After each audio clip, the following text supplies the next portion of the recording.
प्रणाम माते. सुखी हो पुत्रा, यशस्वी हो. तुझी नावकीर्ती तिन्ही लोकात हो असा माझा तुला मंगलमय आशीर्वाद आहे. तू प्रचंड तेजस्वी व बलशाली आहेस, परंतु कधीही तुझ्या बळाचा दुरुपयोग करू नकोस. गोरगरिबांवर अन्याय करू नकोस. हे गरुडा, तू सदैव विनयशील राहा. नम्रतेने, आत्मीयतेने श्री हरिनारायणाचे नामस्मरण कर. पुढे भविष्यात तेच तुला मार्गदर्शन करते. ठीक आहे माते, जशी आपली आज्ञा.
हे पक्षीराज गरुडा, तुझा जन्म सामान्य नाही आहे. तुझ्या हातून बरीच देवकार्य घडणारे आहे. जेव्हा जेव्हा मी तुला आवाहन करेन तेव्हा तेव्हा तुला देवकार्यात साथ करायची आहे. प्रभू, हे तर मी माझे परम भाग्य समजतो. काही काळानंतर समुद्र मंथनाची घटना घडते, ज्यावेळी सर्व देवदेवता दानव मंद्राचल पर्वत उचलण्यात असमर्थ ठरतात. त्यावेळी श्रीहरी विष्णूंच्या आज्ञेने पक्षीराज गुरु तो आपल्या सामर्थ्यबळावर अगदी सहजपणे आपल्या खांद्यावर घेतो व इच्छित स्थळी पोहोचवतो व देवकार्यात सहाय्य करतो.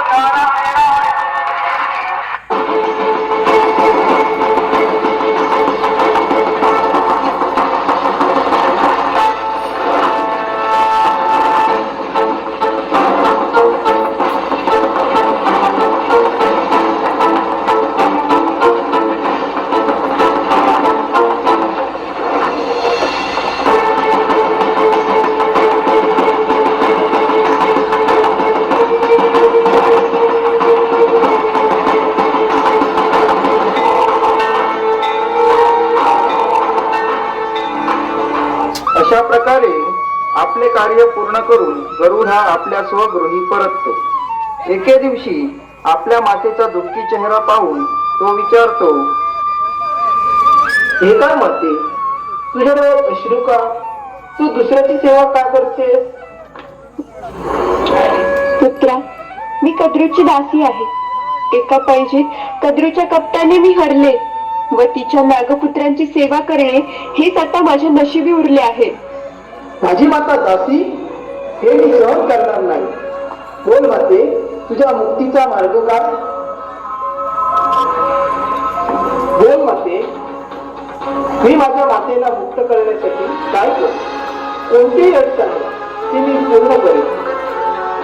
गरुडा, तू जर स्वर्गातून अमृत आणून आम्हाला देशील, तेच अमृत जे देवांना अमर करते, तर आम्ही तुझ्या मातेला मुक्त करू. अमृत? देवाचे अमृत? हो, अमृतच.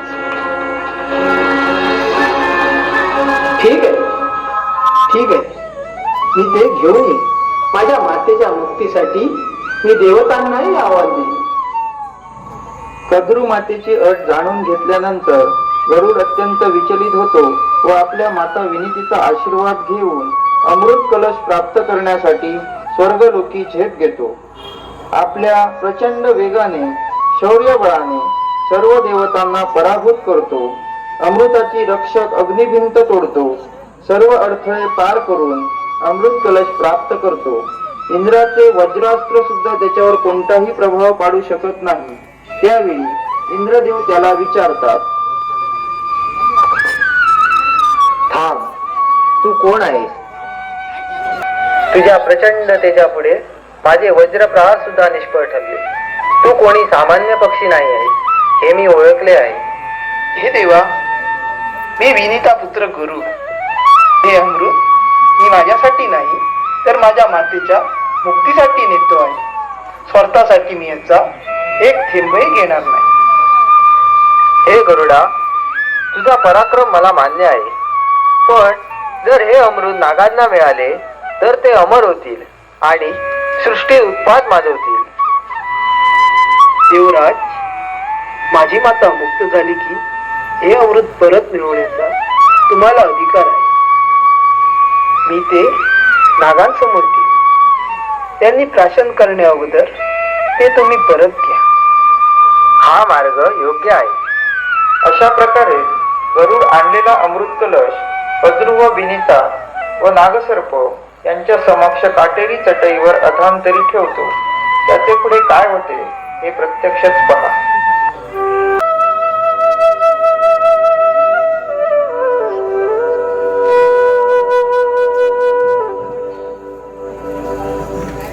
माते, हे अमृत अत्यंत पवित्र असल्याने आपण ते शुद्ध अंतःकरणाने प्राशन करावे. हे घ्या माते, हे अमृत आणले. आता माझे कार्य पूर्ण झाले. आता तुम्ही तुमचे वचन पाळा आणि माझ्या मातेला दास्यत्वातून मुक्त करा. हो, मी तुझ्या मातेला दासत्वातून मुक्त करत आहे.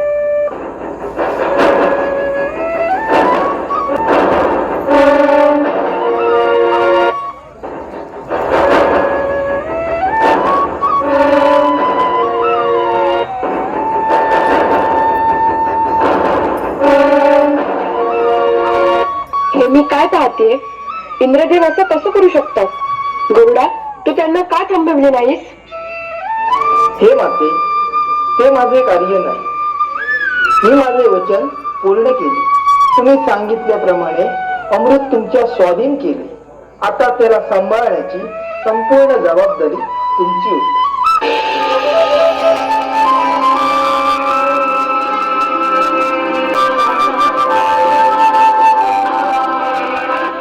गरुडा, तुझा प्रामाणिकपणा आणि तुझी मातृभक्ती अतुलनीय आहे. तू हे अमृत स्वतः प्राशन करून अमर होऊ शकला असता, परंतु तू असे केले नाही. तुझी निस्वार्थता पाहून मी प्रसन्न झालो. तुला मी वर देतो की तू अमृताविनाही अमर राहतो. पक्षीराज, यापुढे नाग तुझे भक्षक होते. हा माझा तुला वर आहे. हा माझा परम सन्मान आहे प्रभू.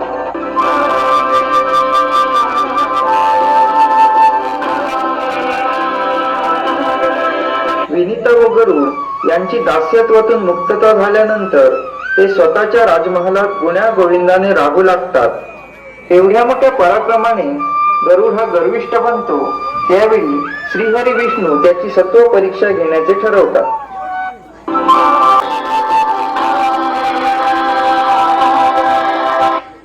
प्रणाम प्रभू.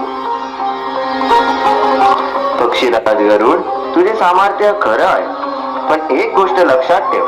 जे बळ दुसऱ्याच्या कृपेने मिळते त्याचा अभिमान बाळगणे योग्य नाही. तू माझा भार उचलू शकशील का? प्रभू, आज मला वाटतं या ब्रह्मांडात माझ्या इतका बलशाली, माझ्या इतका वेगवान दुसरा कोणीच नाही. प्रभू, मी तुम्हाला माझ्या पाठीवर घेऊन क्षणार्धात त्रिलोक ओलांडू शकतो. हे सामर्थ्य माझ्याशिवाय दुसऱ्या कोणाला आहे? ठीक आहे गरुडा, चल आज आपण एका छोट्या प्रवासाला जाऊया. मला तुझ्या पाठीवर स्वार कर.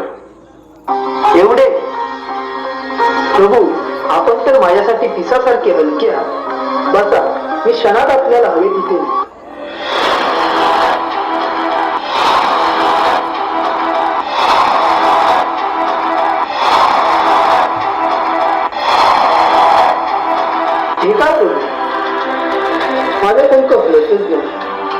प्रभू, आपल्या वजन एवढे कसं? माझं संपूर्ण शरीर थरथरू लागले.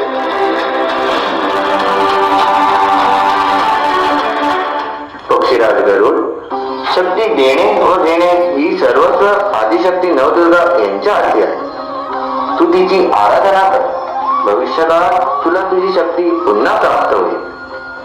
क्षमा करा प्रभू, मला माझी चूक कळून मी व्यर्थ अभिमान बाळगले. मला वाटले हे बळ माझे आहे, पण आज समजले जोवर आपली कृपा आहे तोवरच माझ्या पंखात शक्ती आहे. श्रीहरींच्या सेवेत असताना गरुड देवीची आराधना करू लागतो. बराच कालावधी लोटतो व एक अशी घटना घडते की श्रीहरी विष्णू व गरुड यांचे नाते कायमचे जोडले जाते.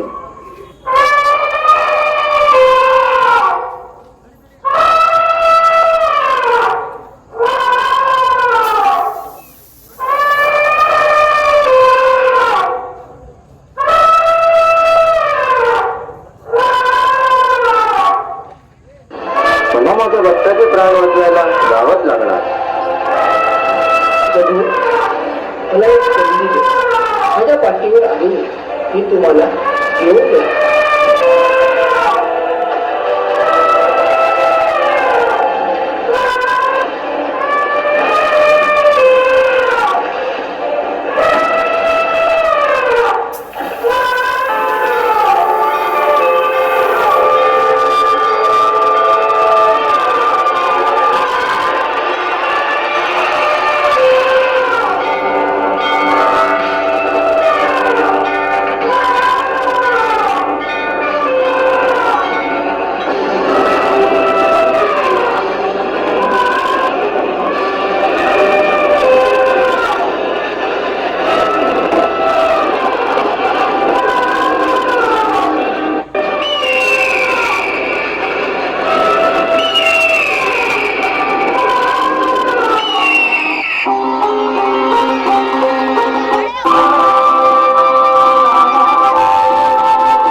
शौर्यप्रकाशो हृदये प्रज्वलसि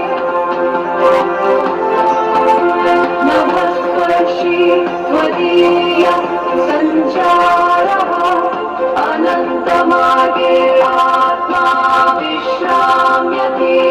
जय जय गरुडदेव महादेवी. पक्षीराज गरुड, आज मी तुला माझे वाहन म्हणून स्वीकारत आहे. तू केवळ माझे वाहन नाही, आजपासून तू माझ्या ध्वजावर विराजमान होते. जिथे जिथे माझा रथ जाईल तिथे सर्वात उंच तू पडतो.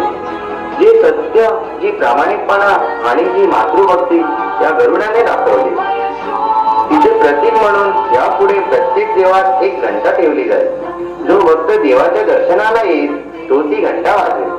त्या नादाने तो देवतेला जागृत करेल, देवतेचे लक्ष वेधेल व आपली भक्ती व्यक्त करेल. असा आशीर्वाद मी तुला देतो. गर्जनेनाध्वस्तं तव दीप्तिं वहसि सत्यदीपं विहङ्गराजत्वं तारकः संसारसागरान् पारयमान्. बोला पुंडलिका वरदे श्री ज्ञानदेव पंढरीनाथ महाराज